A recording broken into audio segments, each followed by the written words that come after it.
Recently, I created a game for me and my friends that is fun for all involved, as it highlights our strengths, challenges our weaknesses, and allows for player freedom.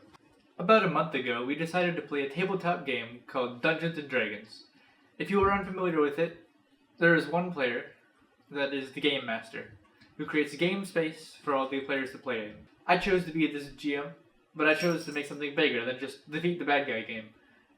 I wanted to create an entire world that challenges the players directly, not just their characters.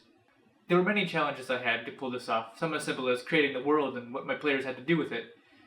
But there were harder challenges than that, such as knowing my players well enough to create challenges that engage them, and moments that help them shine. Knowing my players' personalities, to create characters that my players would have different feelings towards. Not just simple quest givers, but those that they would love, hate, and more. Knowing my players as well as my characters' flaws and playstyles so that they can complete challenging missions without dying. Predicting what choices and questions my players have when given an opportunity so that I can answer them. There was bound to be issues when attempting something like this. I was able to create a very large world with many challenges, but I couldn't know every aspect of my players. Some conflicts arose where some players surprised me and chose to do or not to do things completely unrelated to what I thought.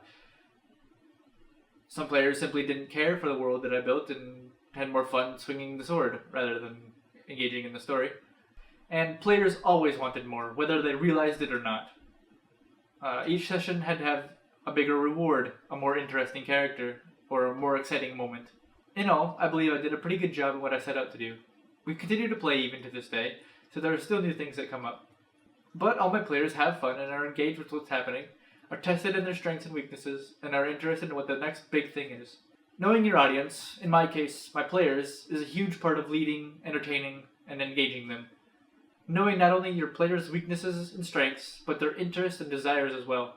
Having your own self-awareness and your vision is important too. Wisdom helps leaders and storytellers make stories that are more engaging and rewarding problems to solve, and keep everybody wanting more. Anyone interested in leadership must understand those they wish to lead and why they follow you.